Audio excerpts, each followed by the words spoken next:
1 Samuel புஸ்தகம் 19ஆம் அதிகாரத்தில் வந்து 1ஆம் வசனத்தில் வாசிங்கன்னா, இப்போ அந்த தாவீதை வந்து கொண்டு போடுறதுக்கு சவுல் எவ்வளோ எப்படிப்பட்டவன் பாருங்கள்.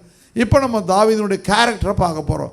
எப்படி ஒரு கேரக்டர் அவனுக்கு இருக்கிறான், நாம் எப்படி இருக்கிறோம், கர்த்தரை எப்படி நம்ம இது போல் அந்த கேரக்டரை எப்படி நம்ம மாற்ற போகிறோம் என்பதுதான் இன்னைக்கு சப்ஜெக்ட். தாவீதை கொன்று போடும்படி சவுல் தன் குமாரனாகிய யோனத்தானோடும் தன் ஊழியக்காரர் எல்லாரோடும் பேசினான்.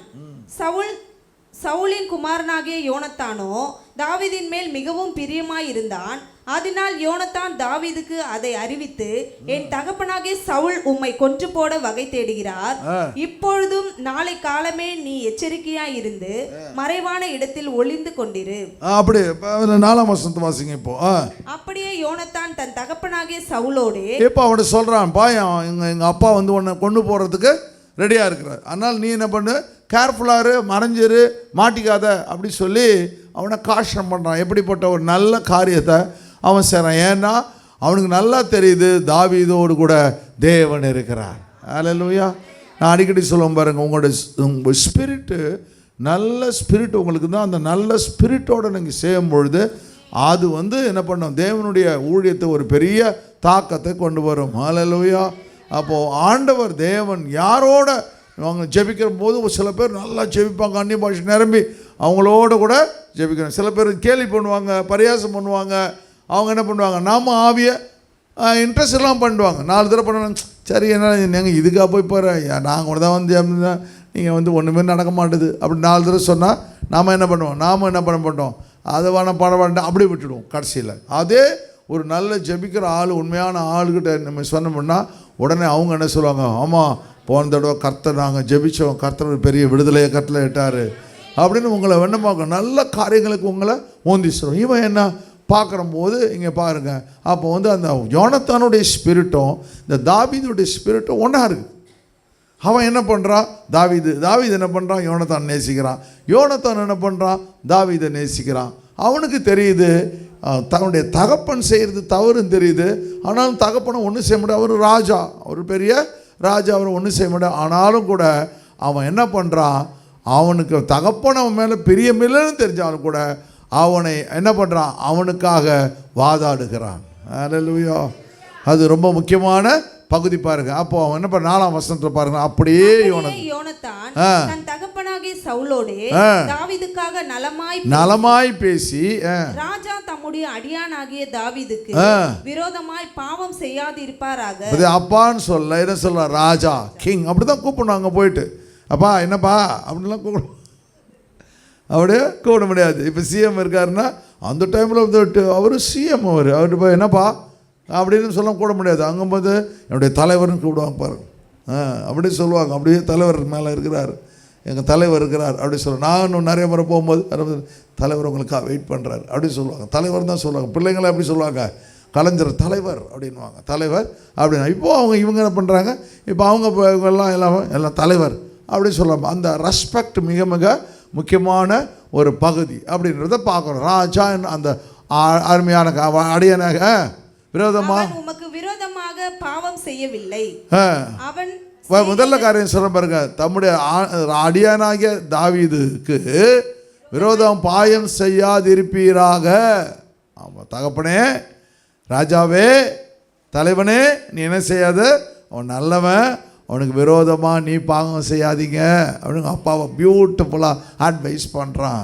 அதுபோல் உங்களுடைய நண்பர்கள் எல்லாம் நீங்கள் இருக்கும்போது நல்லா பழகும் பொழுது, யார் ஒருத்தவங்களுக்கு வந்து நல்லவங்களுக்கு வந்து தீமை செய்யணும்னு நினைக்கும் பொழுது நீங்கள் அவங்களுக்கு என்ன பண்ணணும், அட்வைஸ் பண்ணி அவங்கள செய்யாதீங்க, அவங்க ரொம்ப நல்ல டைப்பு, பாவம், அவங்க எவ்வளோ கஷ்டத்துலேருந்து வராங்க, அவங்களுக்கு எந்த கெடுதியும் செய்யாதீங்கன்னு சொல்லி அப்படி வந்து நீங்கள் நன்மை செய்கிறவங்களா இருக்கணும். சரி. அவன் உமக்கு விரோதமாக பாவம் செய்யவில்லை. அவன் உமக்கு விரோதமாக பாவம் செய்யவில்லை. அவன் செய்கைகள் உமக்கு மெத்த உபயோகமாய் இருக்கிறது. அவன் செய்கைகள் உமக்கு மெத்த உபயோகமாய் have been very good toward you. எல்லாமே அவனுடைய ஒர்க்ஸ், அவன் செய்கிற காரியம்லாம் எல்லாம் பிரயோஜனமாக செய்கிறான், தவறு ஒன்றுமே செய்யவில்லை அப்படின்னு சொல்லி அங்கே பார்த்தா அகிமேலேக்கு இவனை குறித்து சொல்கிறான். உன்னுடைய மருமகன் எப்படிப்பட்டவன், அவன் கனம் உள்ளவன், அவன் உண்மை உள்ளவன் இல்லையா, அவனை பார்க்கல ஒரு ஆளுக்கு போய் கிடைக்க முடியுமா? இங்கே சொந்த பிள்ளை தாவீதை குறித்து அவ்வளோ அழகான சாட்சியை சொல்கிறான். அதுபோல் நம்ம குறித்து நம்ம குடும்பம் சாட்சி சொல்லணும், மற்றவங்க சாட்சி சொல்லணும். அதுபோல் என்ன பண்ணோம், ஆண்டவர் செய்கள் உமக்கு மெத்த உபயோகமாக இருக்கிறது அப்படின்னு சொல்கிறான் பாருங்க. அவன் தன் பிராணனை தன் கையிலே வைத்துக்கொண்டு அந்த பெலிஸ்தியனை கொன்றதினாலே கர்த்தர் இஸ்ரவேலுக்கு எல்லாம் பெரிய ரட்சிப்பை அடுத்து சொல்கிறான் பாருங்க. ஒன்று ரெண்டா பண்ணான். அவன் அந்த மட்டும் இல்லைன்னா, அந்த தாவீது மட்டும் இல்லைன்னா அந்த பெலிஸ்தியன் நம்மளெல்லாம் கொண்டு போட்டிருப்பானே, இல்லை இஸ்ரவேலையே கொண்டு போட்டிருப்பானே, எல்லாத்தையும் துண்டு துண்டு ஆகியிருப்பானே.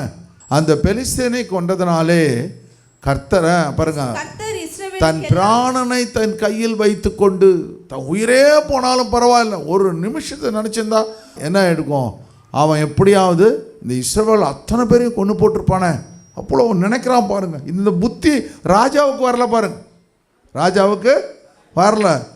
யோனத்தானுக்கு வருது பாருங்க. எவ்வளோ அழகாகவும் சொல்லித்தரான், பியூட்டிஃபுல்லாக சொல்கிறான் பாருங்க. இப்படி அட்வைஸ் பண்ணுற ஆட்கள் என்ன பண்ணுவோம், அதிக ஆத்துமாக்களை சபைக்கு கொண்டு வந்து விடுவீர்கள். இப்படி நியாயம் நல்லா கற்றுக்கணும், ஞானம் உள்ளவனாக பேசணும். நான் கையில் பிடித்து கொண்டு அந்த பெலிஸ்தியனை கொண்டதுனாலே கர்த்தர் இஸ்ரவேலுக்கெல்லாம் பெரிய ரட்சிப்பை கட்டளையிட்டதை நீர் கண்டும் சந்தோஷப்பட்டீரே, ஐயோ பரவாயில்லடே, நல்லா பண்ணடேன்னு சொன்னீரே.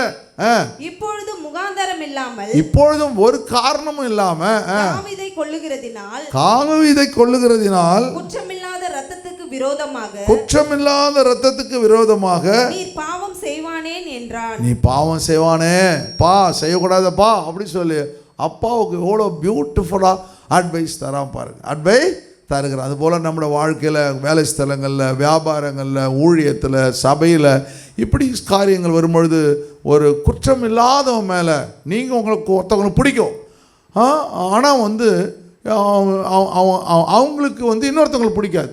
நமக்கு பிடிக்கும்ன்றதுனால என்ன செய்யக்கூடாது, நாம் அநியாயத்துக்கு சப்போர்ட் பண்ணக்கூடாது. சொல்லுங்கள், எனக்கு பிடிக்கின்றது அநியாயத்துக்கு நம்ம பிள்ளையாகவே இருக்கட்டும், பிள்ளையாகவே மனைவியாக இருக்கட்டும், கணவனாக இருக்கட்டும், யாராக இருக்கட்டும், நாம் இந்த சந்ததியிலிருந்து வேறு பிரிக்கப்பட்டவங்க. அல்லேலூயா. நான் கூட அப்படி தான் ஒரு நாள் இருந்திருக்கேன். நானும் உங்களை மாதிரி தான் அந்த நாளில் இருந்திருக்கிறேன். காலேஜ் படிக்கும் பொழுது தப்பு அநியாயம்னு வச்சுக்கோங்களேன், என் ஃப்ரெண்டு அப்படின்னா அது அநியாயம் வந்தாலும் சப்போர்ட் பண்ணுறது, அது ஸ்பிரிட் தப்புன்னு ஆண்டவர் என்னை உணர்த்தினார். பைபிளில் படிக்க தான் ஞானஸ்தானம் எடுத்த பிறகு ஆண்டவர் படிக்க கற்றுப்பிடிச்சு. அல்லேலூயா. ஒரு ஆளை அடிச்சிட்டான், இவன் ஃபஸ்ட் இயர், நாங்கள்லாம் ஃபஸ்ட் இயர், அவன் எம்ஏ செகண்ட் இயர், அப்போது சீனியர். அவர் இங்கே 2 வருஷம் சீனியர், அதில் 1 வருஷம் சீனியர், நான் 3-4 வருஷம் சீனியர். எப்படா அடித்தான், இவன் பண்ணது தப்பு. அப்புறமா ஆண்டவர் ஊழியத்துக்கு வந்தபோது கடவுள் எனக்கு இதெல்லாம் ஞாபகப்படுத்தினார். எவ்வளோலாம் நீ தவறு, அது தப்பு இல்லையா? அது இப்போ வேத வசத்தை படிக்க மாற வேணாமா? தேவனுடைய பிள்ளை இல்லை, நீ அபிஷேகம் பண்ணப்பட்டவன்ல, ரட்சிக்கப்பட்டவன்ல அப்படின்ற காரியங்களை சொல்ல போல தான். அப்போ தான் எனக்கு இப்போலாம் டோட்டலாக சொல்லணும் போட்டு இவனை போட்டிருப்பான், பிள்ளைன்னு விட்டுருவான். அதுக்கு நான் சொல்லிட்டு இருக்க தப்பு, அவனா அவன் மேலே அநியாயமாக பழி சுமத்துறிய, அவங்க நல்லவங்களை போய் நீ பழிவாங்க நினைக்கிறிய அப்படின்னு சொல்லுவான். அந்த காலத்தில் அப்படி இல்லை. அதை தான் ஆண்டவர் என்ன பண்ணுறாங்க சொல்லுவோம் பாரு, எவ்வளோ அழகாக சொல்கிறான் பாரு. அவன் என்ன செய்யணும், இவன் அடுத்து கிங்காக வரணும். யாருக்கு வர கிங்காக வரணும், யானைத்தான் கிங்காக வரணும். அவன் என்ன சொல்கிறான், நீ கிங்காகன்றான். அப்போ என்ன ஸ்பிரிட் பாருங்க. ஏன் சொல்கிறான்னா, கர்த்தர் இவனை பார்க்கலாம் அவனை நேசிக்கிறார். அதனால் இவனுக்கு என்ன இல்லை, பொறாமே இல்லை. இவன் கிங் ஸ்தானத்தில் இருக்கான்.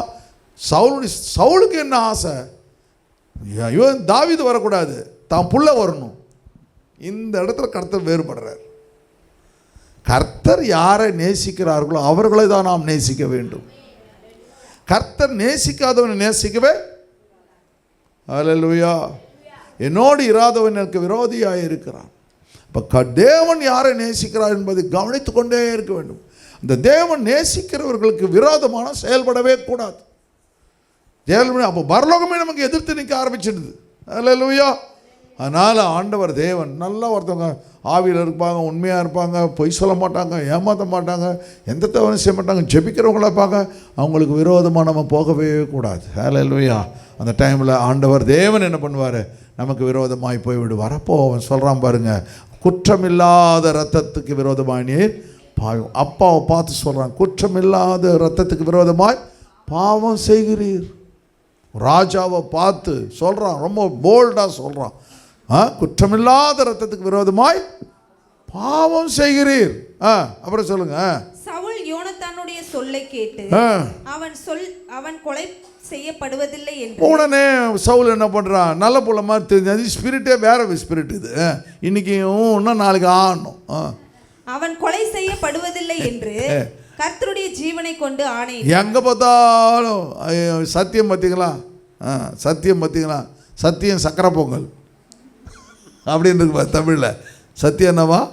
சக்கரை பொங்கல். இவனுக்கு சத்தியம் சக்கரை பொங்கல். இவனுக்கு சத்தியம் என்ன பண்ணுறான்? சத்தியமாக சொல்லுவான். இது மாதிரி நிறைய இடத்துல சொல்லுவான். கொஞ்சம் நீ பார்த்துக்கிட்டே வரங்களா, பைத்தியமாக பிடிச்சிடும் நமக்கு. என்னடா இப்படி இவ்வளோ பண்ண ஆண்டவருக்கு எப்படி இவனை பிடிக்கும்? காணியிட்டான். பின்பு யோனத்தான் தாவீதை அழைத்து அந்த வார்த்தைகளை எல்லாம் அவனுக்கு அறிவித்து அவனை சவுல் அண்டையிலே கூட்டிக் கொண்டு போய் விட்டான். அப்படியே அவன் முன் போலவே அவனுடைய சமூகத்தில் இருந்தான். எல்லாம் நடந்துட்டு இருக்குது. மறுபடியும் ஒரு யுத்தம் உண்டாயிற்று. அப்பொழுது தாவீது புறப்பட்டு போய் பெலிஸ்தரோட யுத்தம் பண்ணி அவர்களுக்கு மகா சங்காரம் பண்ணினதினால் அவர்கள் அவனுக்கு முன்பாக முறிந்தோடி பெலிஸ்தரை ஜெயிச்சிட்டான். உடனே இவனுக்கு ஸ்பிரிட் ஏறிடுச்சு. ஐயோ என்னடா மறுபடியும் ராஜா விட போற. அப்புறம் என்ன ஆச்சு? கர்த்தரால் விடப்பட்ட பொல்லாத ஆவி சவுலின் மேல் வந்தது. அவன் தன் வீட்டிலே உட்கார்ந்து தன் ஈட்டியை கையிலே பிடித்து கொண்டிருந்தான். மறுபடியும் நம்ம வீட்டிலே அப்புறம் மறுபடியும் ஏட்டியா அவன் மேலே ஏறிறான். இப்போ ஒரு பக்கம் என்ன பண்ணுறான்? நான் சத்தியமாக செய்ய மாட்டேன்றான். இப்போ இது நல்லா புரிஞ்சுங்க, இந்த கேரக்டர் நல்லா கவனிங்க. சில சமயத்தில் நம்ம என்ன செய்கிறோம் அப்படி சொன்னால், நம்ம இதை செய்யக்கூடாதுன்னு நினைக்கிறோம், ஆனால் செய்கிறோம். இப்போ செய்யக்கூடாதுன்னு செய்கிறேன்னா என்ன நடக்குது அப்படின்னா, உனக்குள்ளே இருக்கிற அந்த அசுத்த ஆவி சொன்னால் ஒத்துக்க மாட்டாங்க. யாரும் ஒத்துக்க மாட்டாங்க. பொய் சொல்லக்கூடாது நினைப்போம், மறுபடியும் பொய் சொல்லிவிடுவோம். செய்யக்கூடாதுன்னு நினைப்போம், செஞ்சிடுவோம். இந்த குடிகார மாதிரி, நான் குடிக்கவே மாட்டேன் அப்படின்வோம். ஆமாம், குடிக்கவே மாட்டேன் சொல்லுவான். அடுத்த நாள் போய் குடிப்பான். அவனால் குடிக்கவே இருக்க முடியாது. இது என்ன சொல்லுவாங்க? குடிகாரம் பேச்சு பொழுது விழுந்தா போச்சு. குடிகாரம் பேச்சு பொழுது, அது மாதிரி குடிக்கவே மாட்டேன் சொல்ல கடைக்கு குடிச்சு. இப்படி ஒரு விசுவாசி இருக்கக்கூடாதுன்னு கர்த்தர் விரும்புகிறார். விசுவாசி இருக்கக்கூடாது. அந்த விசுவாசி எப்படிப்பட்டவன்? எந்த வார்த்தையை நம்ம சொல்கிறோமோ அந்த வார்த்தையிலே நிலைத்து இருக்க வேண்டும். அப்படி நினைத்து இருக்கும் பொழுது அகிமெலேக்கிட்ட வந்த சாட்சி போல யோனத்தான் சாட்சியில் தேசமே உங்களுக்காக சாட்சி சொல்ல ஆரம்பிச்சிடும். அவங்க நல்லவங்க, அவங்க அப்படிலாம் செய்ய மாட்டாங்க, இப்படிலாம் செய்ய மாட்டாங்க, நீங்கள் சொன்னால் நம்ப மாட்டாங்க அப்படின்ற அளவுக்கு அவங்க சாட்சி வரும்பொழுது கர்த்தர் பரலோகம் மகிமைப்படும். உன்னை ரட்சித்ததற்காக, உன்னை அபிஷேகத்திற்காக, உன்னை ஞானஸ்தானம் கொடுத்ததற்காக, பரிசுத்தாவின் அபிஷேகத்துக்காக பரலோகம் நிமித்தமாய் மகிமைப்படும். ஹல்லேலூயா. ஒரு விசுவாசிக்கும் உலகத்துக்கு என்ன வித்தியாசங்க அப்படின்னு பார்த்தா, விசுவாசி தேவனோடு கூட இணைக்கப்பட்டவன், சபையோடு கூட இணைக்கப்பட்டவன், பரலோகத்தோடு கூட இணைக்கப்பட்டவன். ஆனால் ஒரு அவிசுவாசி நரகத்தோடு கூட இணைக்கப்பட்டவன். அல்லேலூயா. உலகத்தாரோடு இணைக்கப்பட்டவன்.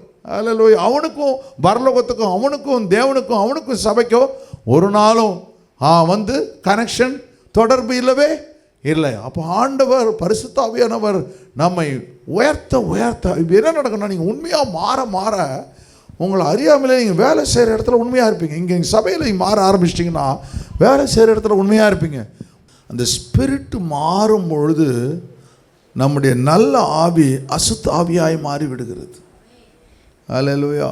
ஆண்டவர் தேவன் நம்முடைய உயர்வுக்கு காரணம் எதிர் வீட்டுக்காரன் ஏகாம்பரமோ பக்கத்து வீட்டுக்காரன் பங்கஜமோ கிடையாதுங்க. நம்ம உயர்வுக்கு காரணம் கர்த்தர் ஒருவர் தாங்க. நீங்கள் உண்மையாக இருக்க ஒரு நாள் நீங்கள் நினச்சி பார்க்காத ஆசீர்வாதம் உங்களுக்கு வரும். ஆண்டவர் தேவன் உன்னை கவனிச்சுக்கிட்டே இருப்பார். எப்படி உயர்த்துவான்னு தெரியாது, உயர்த்துவார். எப்படி உயர்த்துவான்னு தெரியாது, உயர்த்துவா. என் ப்ராக்டிக்கலாக லைஃப்பில் அதை பார்த்தேன், அதனால தான் சொல்கிறேன். ஹல்லேலூயா.